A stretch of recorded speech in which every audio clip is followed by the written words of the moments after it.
Welcome to Habegger Help. I'm Sam Miller.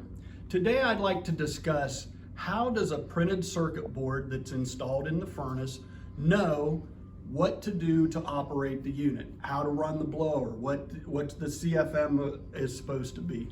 Well, it's not really difficult. It's all done through a chip that is mounted on the board.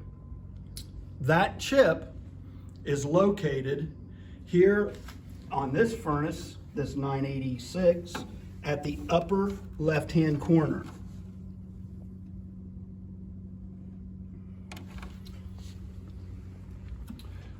When you look at the regular board, or a board coming from the factory for replacement, you will see that board does not have the chip on it.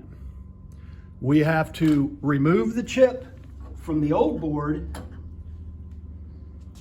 and place it on the replacement board. This board will operate any furnace for that model, a 60,000, an 80,000, 100,000 BTU. But it has to have this small printed circuit board installed on it to know which unit it is in. Don't throw these away when you change out a board. Thank you. We'll see you later.